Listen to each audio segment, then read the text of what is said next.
Amen. Amen. Good afternoon to all my beloved brothers and sisters in the Lord. Amen.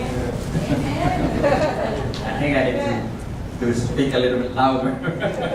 So it's another opportunity for me to share the Word of God to brothers and sisters. And it is a blessing. And I'm always, excited to share the Word of God, to what the Lord has shown me. And I'm blessed, and I was studying this, I was really blessed. And I hope you will be blessed as well. And our topic is found in the book of Matthew. And if you have your Bible with you, please turn it on Matthew chapter 20, verse 1 to 16. This is the parable of the workers in the vineyard. I'll just be reading the first passage. For the kingdom of heaven is like a landowner who went out early in the morning to hire laborers for his vineyard. Let us pray. Father God, again, O Lord, we are blessed to be here for your children, O Lord, to hear your word. We pray, O Lord God, that you would touch our heart as we listen to your words, O God. I pray, O Lord, for your Holy Spirit to work in our midst, in our hearts, O God. I pray that you would grant us wisdom. I personally pray, O Lord God, that you would guide my lips as I speak your word, O God, that they may be a word that would give encouragement, that would give hope, O God. Guide my lips, O Lord God. And may you be alone, be magnified, glorified in our midst. We thank you, Lord God, for this time as you gathered us. And again, we are so thankful and grateful for all the blessings that you have given us. This I pray in Jesus' name. Amen. Amen. Praise God. So, our topic is found in Matthew 20, verse 1 to 16. Lessons from the vineyard. When good is seen as evil. Why did I title it, When Good is Seen as Evil? In Isaiah chapter 5, verse 20, it says there, Woe to those who call evil good and good evil, who put darkness for light and light for darkness, who put bitter for sweet and sweet for bitter. Nowadays, it's so hard to distinguish. Because if you just look around in social media, you would realize what Isaiah says here. You know, nowadays, if you do something that is morally good and right, they would, accuse you of something bad. But if you do something bad, people will praise you. Our world has turned upside down. So now the question is, what is our basis in determining which one is good and which one is bad, right? Since we cannot rely on our own, we have to rely on somebody who is omniscient, omnipotent, and omnipresent. Somebody who has the standard, the real standard with regards to what is good and what is evil. And that can only be found through the scriptures, right? I was telling to some of our friends, right? What is your reference for good and evil? It's like driving a car, in a stoplight, and your reference is the car beside you. And then suddenly the car beside you went back. What is your perception? Your perception is like, you think that you're moving forward, so you press the brake. Just because you see the car on your right, suddenly turn or move backward, you think that you are moving forward, but you're not. Right? So if your reference is not fixed and it's moving, then there's a big problem. Right? We all know God doesn't change. Right? God is always the truth. Right? So our topic for today, Matthew chapter 20, verse 1 to 6, it's a parable. Right? I love parables because it keeps my mind to think deeper. Right? What are parables anyway? Jesus spoke in parables. There are approximately, I think, around 40 of Jesus' parables. But not all parables, actually most of Jesus' parables are not explained. Right? And why does Jesus speak in parable? Right? And what is a parable to begin with? A parable is a narrative or a story that has an underlying principle underneath, right? Sometimes the principle or the idea behind it is concealed, right? You see it as just a plain story, but deep underneath, there is a principle. There is a message underneath, which is, most of the time, not understood, right? It is concealed, right? And it's derived from the word parable, P-A-R-A-B-O-L-E, which means close beside with, right? It's like an analogy or a metaphor, right? Of a story that conceals the truth. Actually, his disciples, when they were with Jesus in Matthew 13, they were asking, why do you speak to them in parables? Why don't you just speak to them plainly? And we have that in our Bible study with Kuya Vic. He asked this question, why does the Lord speaks in riddles, right? In parables, right? And we all know, the story that, in the beginning, God has spoke through the prophets plainly. And they have refused. They have hardened their heart, they refuse to listen. That's why Isaiah says, a time will come when, I will speak in parables. So that's what Jesus, because it has been given to you, Jesus said, to know the mysteries of the kingdom of heaven, but to them it has not been given. To them it will remain a parable. Right? For them it's just a story. Right? But once you get the meaning of the story, it opens up your mind. Right? And as I was listening to John MacArthur and Narcissus, he was saying, the parables most of the time are misunderstood. They are misunderstood, even by Christians. They are misunderstood, right? Because Jesus never explained all of them, right? He explained the parable of the sower. That's why we know the meaning of it. Some, we have to study them, but since God has given us the scripture, right? The scripture, the principles behind everything, we could apply those principles in order to understand the parable, right? So, when you hear an interpretation of a parable and it contradicts the principle around the scripture, then you have to have a very big question mark, right? Like the parable of the unjust steward, right? The parable of the unjust steward, if you look at it, he's an unjust, unrighteous guy. And then some people try to explain it as, it's not about being shrewd, it's not being planning, it's not about stewardship. But this guy is dishonest. We all know Jesus will never commend dishonesty, right? So there's something wrong with that understanding. So, in order to understand the parables, we have to understand the rest of the scripture. It will never contradict because Jesus is the one teaching it, right? Now, here in the parable of the vineyards, we will see the story of a man or landowner. I would read it.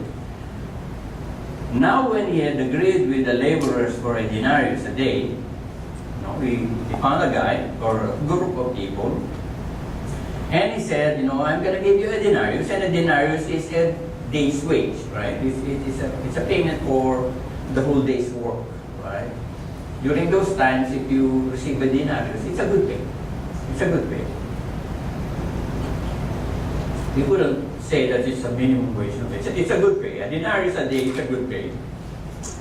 And he went out about the third hour and saw another standing idle standing idle in the marketplace, and said to them, you also go into the vineyard, and whatever is right, I will give you. So they went. Again, he went out about the 6th and the 9th hour, and did likewise. And about the 11th hour, he went out and found others standing idle and said to them, "Why have you been standing here idle all day?" They said to him, "Because no one hired us."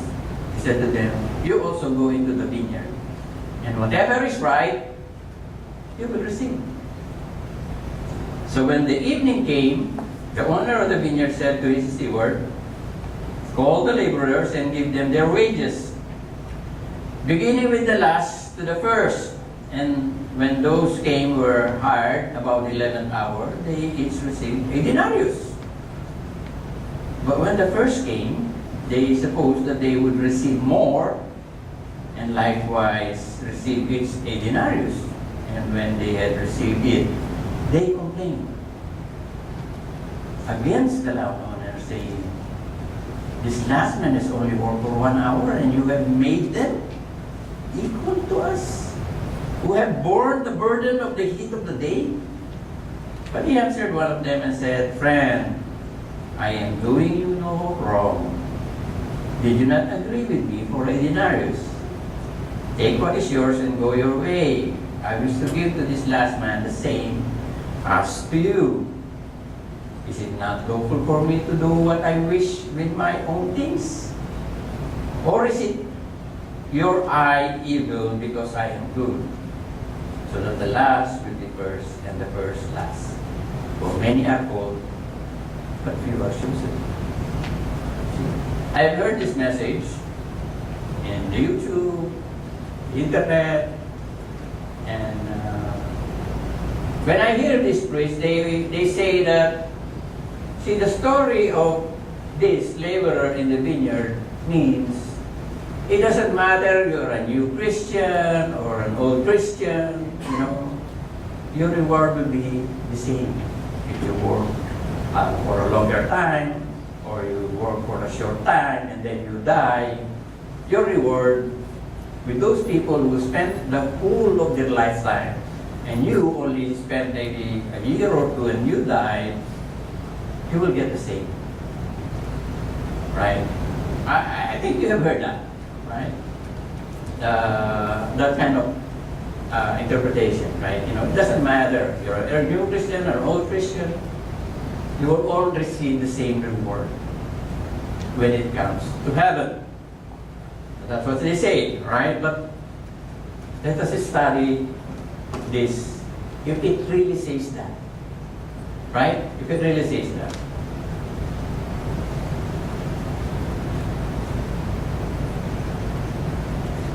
See that the first guy in the story complained, right?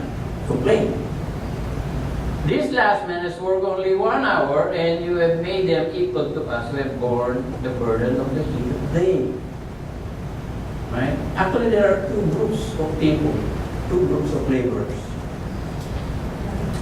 One is the first one that worked 12 hours, right? Completely 12 hours for a denarius, right? One worked at the third hour. What is the third hour? Because they compute the hours like in 12, right? The first hour starts at 6, and then 9, right? Then 12, then 3 o'clock, then another 6 o'clock, right? So the third hour is actually 9 o'clock. And then the 6th hour is 12 o'clock. And the 9th hour is 3 o'clock. And the 12th hour is 3 o'clock and then 6 o'clock. So the 11th hour is actually 5 o'clock. So the last guy only worked from 5 to 6. Wherein the first guy worked from 6 to 6.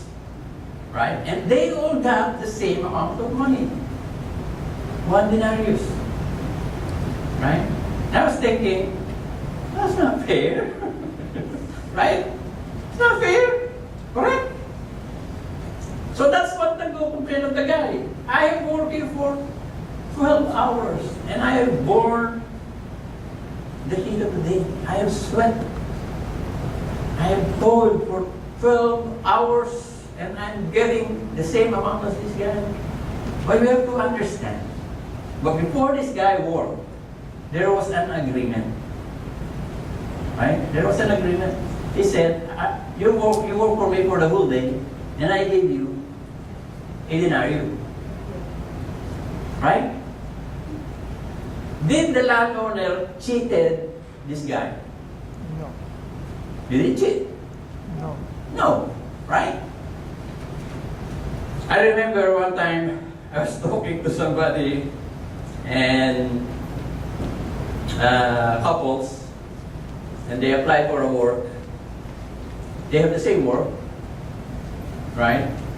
And they applied, and since they were interviewed separately, they didn't know what is the the payment for the job, right? So one went, and then he said, okay, this is what we give you. Agree upon it. They're very happy. Went outside. The other one went inside.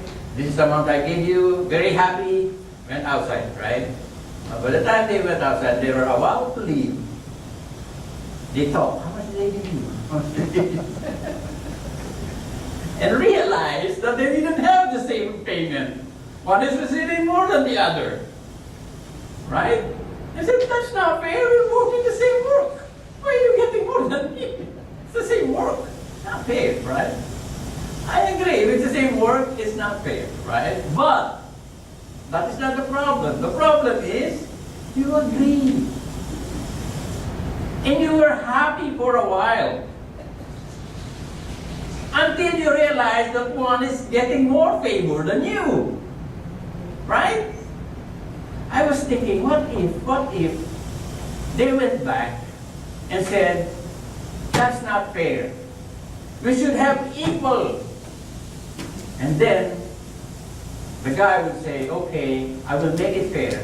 Both of you will be less. So what's going to happen? Instead of getting one more and one down, now you have two down. Because you want equal. Right? So this is what's happening here. It's not fair. You're giving me a denarius, but you agree with it. I'm not cheating you. You agree for one denarius to work for me for 1 day. Why are you complaining and why are you looking at it as something that is unfair? Actually, I'm being generous. I'm being generous actually because this guy doesn't deserve. This guy doesn't deserve. Right? This guy only deserved 3/4 of the denarius. This guy is only deserving half of a denarius. And this guy only deserved 1/3 of the denarius. And the last one only deserved 1/12 of the denarius. I'm being generous with him. And you count it as evil. Why? Why are you counting it as evil when I am being good? That's why the title is, When Good is Seen as Evil. You know? Because sometimes our heart, our selfish heart, think like, oh, you're cheating me. Well, I'm not cheating you. I'm being fair with you. They're complaining because they work hard, right? But they were not cheated. They were given what they deserved. Right? They were given the day's work. Now, he said there, friend, I'm doing you no wrong. Did you not agree with me for a denarius? Take yours and go. I will give to this the last same as yours. Is it not lawful for me to do what I wish with my own thing? Or your eye is evil because I am good? Sometimes it's like that. Even now, sometimes it's like that, right? We are happy for a while until we see our co-worker are receiving more than us, even if it's just $1 more, or 50 cents more, or 25 cents more. We were happy for a while until we realize, but when we see that we are higher than the other one, even if it's 25, we feel like. But you don't agree with it. You're not happy with it, you shouldn't have agreed with it, right? Anyway, this is what the owner said. I am not cheating you. We have agreed with it, right? This is the math, right? First hour, work for 12 hours. The third hour, 9 hours, 6 hours, 3 hours, and then 1 hour, the last one. Right?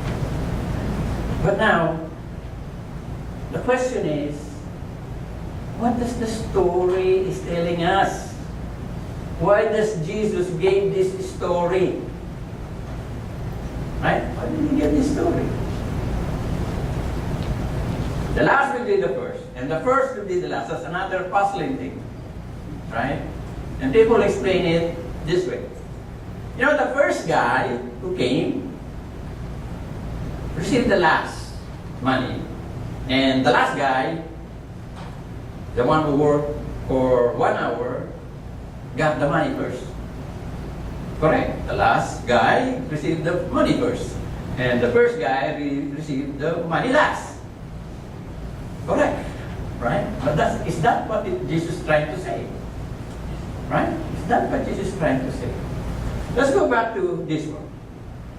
If you look at this, the characters in this parable, the guy who worked 12 hours received what he deserved.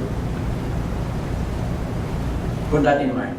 The first guy receives what he deserved. The remaining guys receive a graduation, a gradual, the other one got a third more, the other one had half more, the other one, they didn't get the same amount of, I would say, favor, right? Because the last guy is the one that received the most favor. Because he only worked for 1 hour, and he still got the same amount, right? So bear that in mind. Now, the last will be the first. What does Jesus is trying to say here? The last will be the first and the first last. Remember, Jesus is telling this parable and he's saying the kingdom of heaven is like this. The kingdom of heaven is like this. And the first will be the last and the last will be the first. Actually, if you read your scripture, your Bible, Matthew 22, just 2 chapters after this, speaks of the same topic. So if you want to reinforce the idea on Matthew 20, just read Matthew 22. And that is the story of the wedding feast. Actually, Jesus mentioned the same passage, for many are called, but few are chosen, also mentioned in this Matthew 20. But first, before we go to that, let's go and understand what Jesus is trying to say here. The last will be the first and the first last.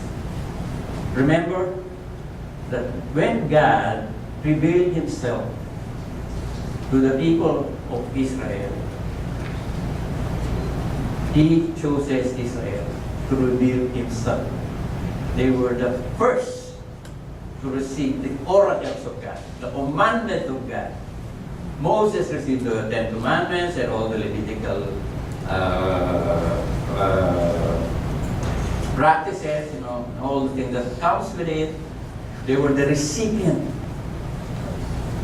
of the oracles or the scripture of God. But what happened to them? What happened to them? Did they embrace it? Did they, rejoice in it? And I'm glad, they accepted it. Right?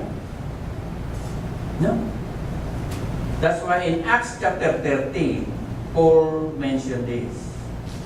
It was necessary that the word of God should be spoken to you first.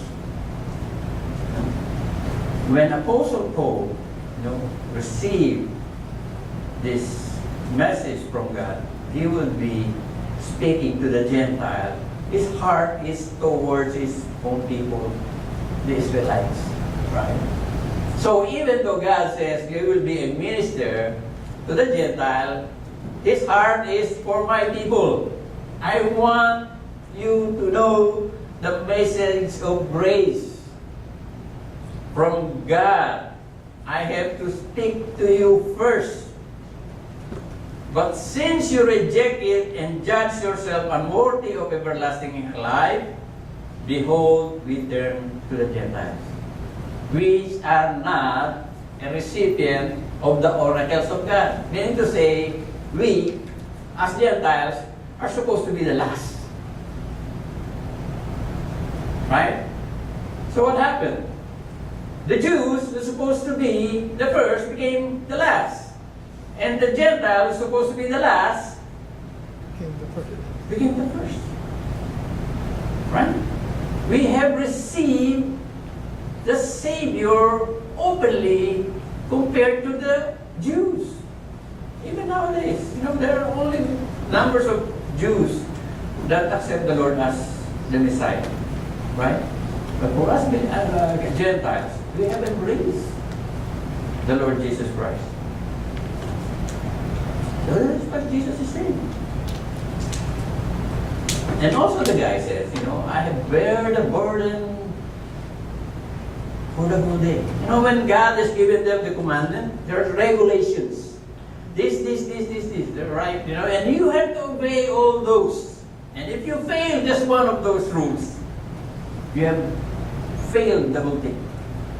And they have carried that. Right? It's a big burden because you have to follow all these rules. And then when it comes to the Christians, he said, no, you're not under the law. Right? You are under grace. Under grace. Under the favor of God. Right? That's why you see the last one only worked for 1 hour. Right? You are a recipient of the grace of God. We don't receive the same amount of grace. Right? If you look at yourself before you became a Christian, right? If you are an adulterer, you are a thief, you are a murderer, you are a con artist, name it. You are a drug addict, the worst of the worst, and you became a believer, you receive more grace. But you said, I'm a 50-50. I'm not that bad. I'm bad, but I'm not that bad. Then you receive maybe the 6 hour, the 50-50. You were given half. And those people who say, oh, I'm very good. I think I'm very good. Maybe I'm on the top. You receive only a quarter of grace. So we don't receive each amount of grace. Okay? So when the guy said, speak, and then you receive the same thing, all of you, all believers receive the same amount, I think they are wrong. Because actually, they did not receive equally. Each one received according to the grace of the owner. And the thing is, the person who deserves supposed to be the least actually received more grace. When you see a person who you think that this person has no more chance to be redeemed, brothers and sisters, don't underestimate the hand of God. Even the worst of all the worst, if God works in his life, God can still redeem him or her. So never lose hope. When you see a person, have sunk into the lowest, like you wouldn't believe. Like let's say example, those people who went to Israel and killed all these children, women, and rape and butchered senior people and all the stuff, and said they have sunk into the lowest of the lowest.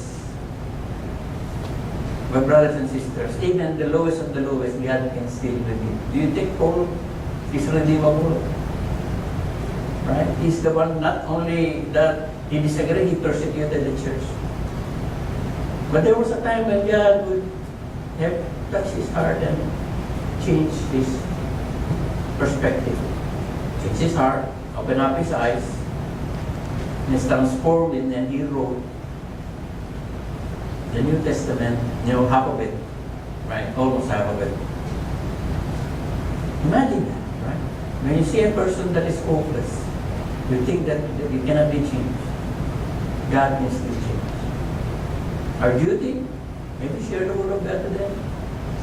Most important thing that you could do is pray for them. Pray. Intercede. It works. Sometimes I pray to the Lord, Lord, I want to see it before I die. But sometimes, maybe the Lord will not let you see it while you're still alive. Maybe the Lord will work on the life of that person after you die. But it doesn't make us stop praying. Let's continue to pray, right? Here it says in Romans 9, what shall we say then? That Gentiles who did not pursue righteousness have attained the righteousness, even the righteousness of faith. But Israel pursuing the law of righteousness has not attained the law of righteousness. Why? Because they did not seek it by faith, but it were the works of the law. And they stumbled on the established stone. There. Right? They have not pursued it by faith. Right? Because even in the beginning, the Lord has already revealed it. The just shall live by faith. Abraham believed, and it was counted to him as righteousness. His faith, because there's no law during that time. Law was given during Moses' time. During Abraham, there is no law. That's why Paul said, before the law was given, I am innocent. That's why when people say, I obey the Ten Commandments. Really? You obey the Ten Commandments? Okay, let's see one. That shall not bear false witness. Did you lie in your lifetime? Yes, so you broke it. You broke one, you broke all. Right? You're disqualified already. Right? Some people don't do that. And some people say they think that they obey the Ten Commandments, but every 5 minutes they use the cursing word, OMG, JC, every second. Oh my! Did you know that the first 3 commandments says there, "Thou shalt not utter the word of God, the name of God in vain"? They're not even aware that they're doing that. Because you know why? They're blind. They're blind. They don't see. Unless the Lord opened that eyes. When the Lord opened that eyes, you see all the dirt. You see all the dirt. Until the Lord open your eyes, you wouldn't see that dirt. You're blind. You think that you are okay, you're good. Like the Pharisees and the tax collector parable of Jesus. I am not like this guy. I am better. I go to church. I tithe. I give this, I give that. I help the poor. He doesn't see. And brothers and sisters, if you don't see your sin, you're still blinded by the enemy. It is only when God opens up your eyes and see the dirt that you have done in your life that you repent. Because until you see that, you will never repent because you think that you are okay. I'm good, I'm okay, I'm fine. We're buddy, up and buddy. So when I go there, I knock at the door. Come. Right? Unfortunately, when you open the door, you will realize, this is not what I expect. Why am I here? Too late. Right? Too late. Israel pursuing the law of righteousness has not attained it to the law of righteousness. Why? Because they did not seek it by faith, but as it were by the works of the law. Remember the first guy? He worked for it. He worked for it. He did not receive any favor. He received what he deserved. No favor on this guy. That's why when I hear this message, they all get the same. Yes, they all get the same. 1 denarius. But you miss the point of the parable. You miss it. That guy never received favor. He received what he deserved. And what do we serve as sinners? What do we deserve as sinners? The penalty of sin is Death. death. That is what we deserve.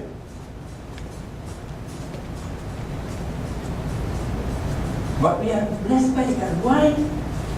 Because in spite that we only work for 1 hour, God has given us that grace. You should be thankful when you receive that favor.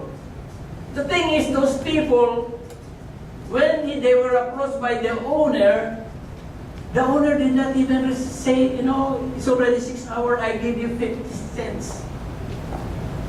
Because the owner knows what time they were called, right? I come, it's already, it's 12 noon, okay, I give you 50 cents, you work for me. He didn't say that. He said that, work for me, I'll give you what is right. Right? And if you're the one being hired, okay, those who are looking for a job, right? Okay, I'll hire you, brother, sister, just work for me. What will I receive? It's okay, just work for me. Would you agree? No, I want to know how much I'll be getting after I work for you. Correct? But these people never ask. They never ask, how much will I be getting if I work for you now? I should be getting at least 50 cents. What did the owner give him? Like only 5 cents, or 2 cents, or 10 cents. Right? You see? Because these people trusted the owner of the land. Right? Like us. We believe on the promises of God. We don't look for a proof. Although there is proof, but we never ask. Right? We just receive it by faith. Right? We know that the God that we have trusted is just. We know God would never steal. He would never con you. Right? So you could see the difference. These people accepted the offer. Even though they don't know how much they were getting, right? But they got more. What they should be expecting. Right? Now, that's a good thing. The Gentiles who did not pursue righteousness have attained the righteousness, even the righteousness of faith. That's why, brothers and sisters, are you not blessed? Are you not blessed? Amen. Don't you feel blessed? I'm blessed. Can you feel that? I feel it. I don't deserve it. You don't deserve it. Nobody here deserves it. If you want what you deserve, you know what you're gonna get? That's what you're gonna get. What you deserve. That's why we are blessed. We don't deserve the favor of God. If there's nothing in you and there's nothing in me that would make God lean His favor on me. Until that sticks in our mind. The pride that why? Because I help a lot of people. I go to church. I help other people. I donate. I give my time.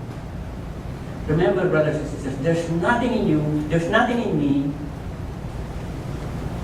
that would get the favor of God. That's why it's called mercy. Mercy. Mercy, the guy is not obligated. That's why it's mercy.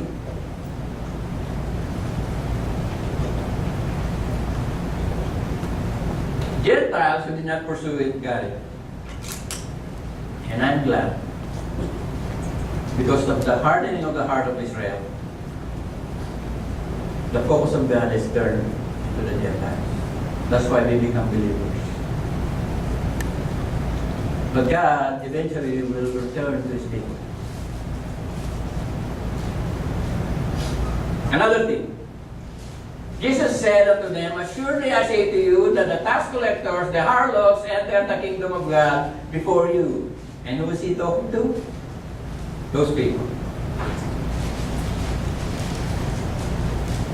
Some people think that if there's a line or a queue to heaven, this will be the first. The religious people. No, the people who are in the temple, the people who are serving in the priesthood, the Levites, the Pharisees, the Sadducees, the Sanhedrin. You think that if there's a line towards heaven, they will be the first.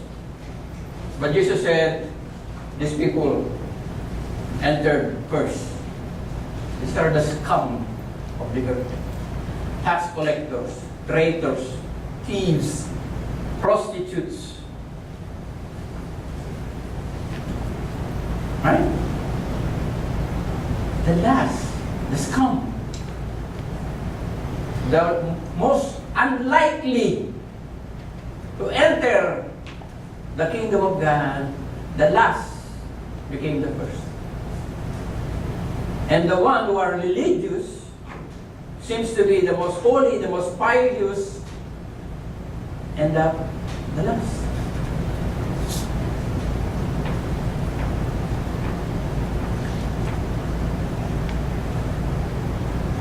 Next. Here Jesus said, after he said, the first will be the last, and the last will be the first. Jesus said, for many are called, but few are chosen. Many are called, but few are chosen. What does Jesus trying to say? Right?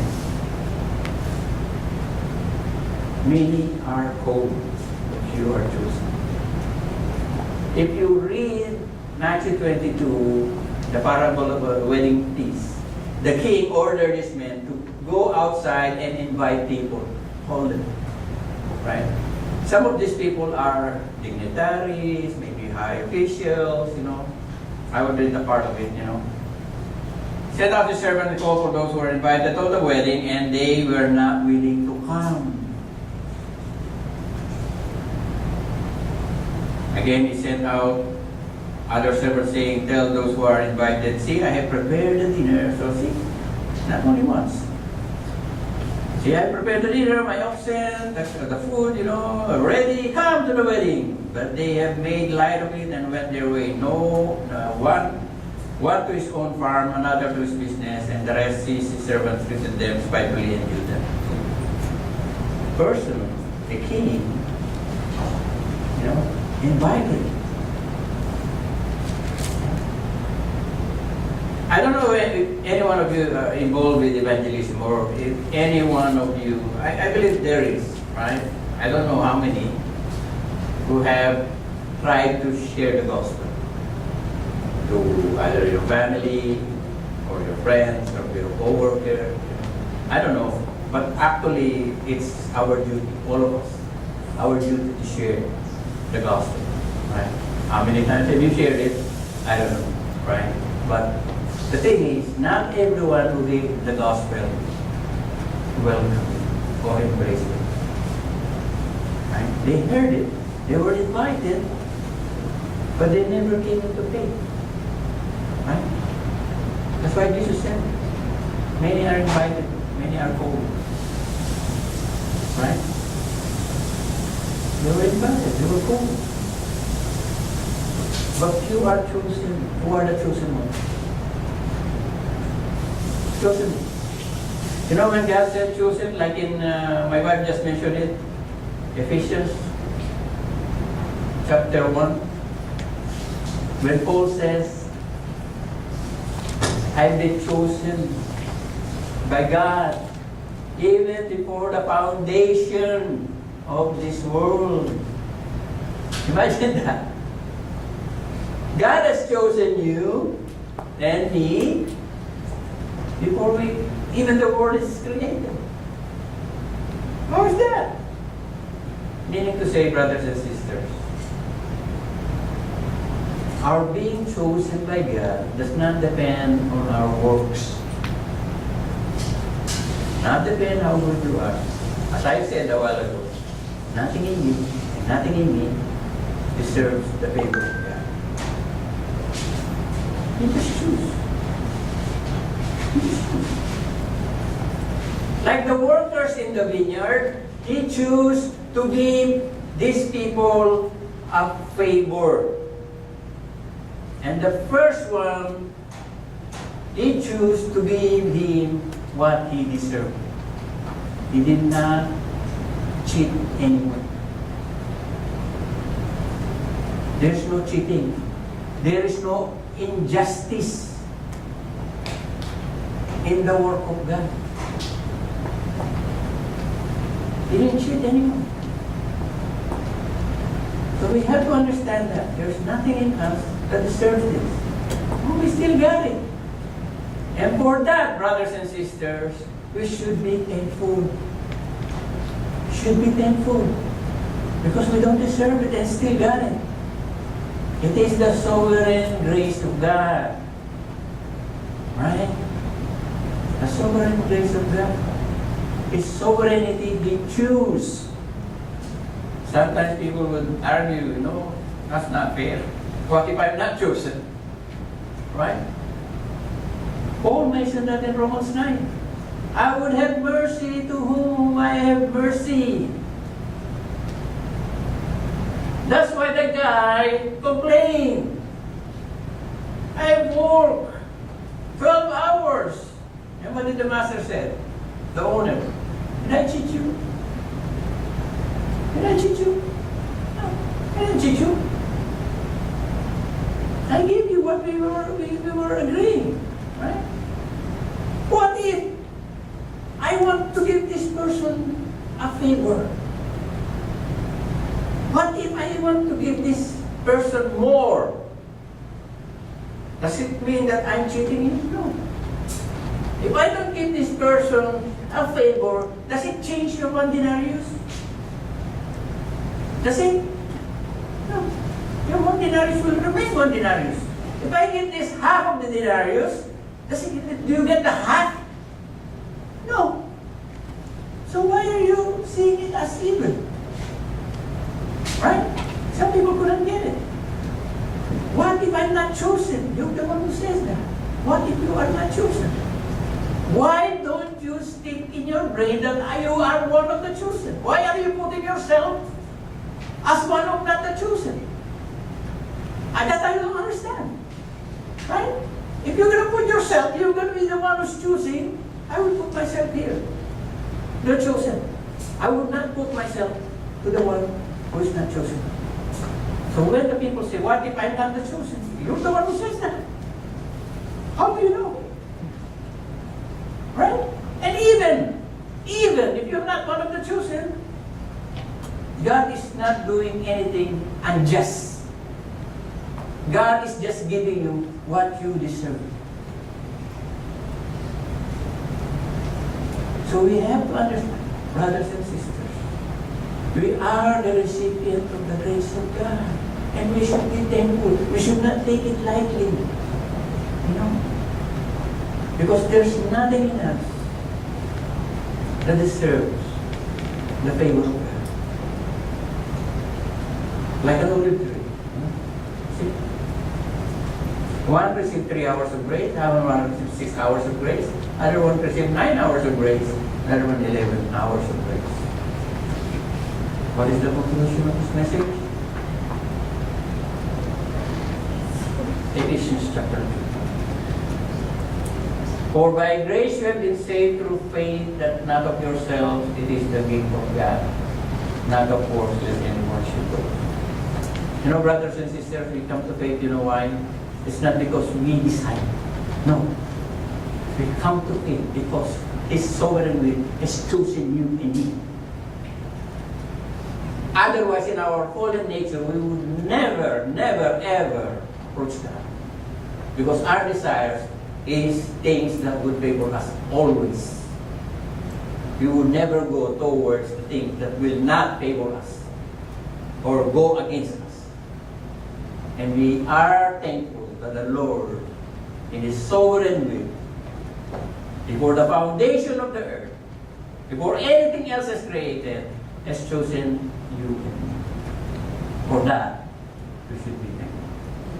That's great. Father God, again, oh Lord, we thank you for this great afternoon. That you have shown us, O God, that we do not deserve this favor. But still, O Lord, you have bestowed your love and your grace and your mercy to every one of us. And for that, O Lord God, we are greatly thankful. We pray, O Lord, whatever you have started in our lives, O God, that you would and finish it, O Lord God. Till you see in our lives, O God, the image of your Son, our Lord Jesus Christ. We also pray, O Lord God, that you will continue to strengthen our faith. We may continue to grow, that we can continue to be of use for your glory and honor. I pray, O Lord God, that you continue to bestow your grace upon us, O God. We stumble once in a while, O God, but we thank you, O Lord God, because we are on your hand, O God.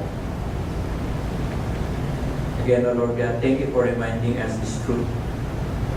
But it's by grace that we are saved. And for that, again, O Lord, we thank you. We praise you.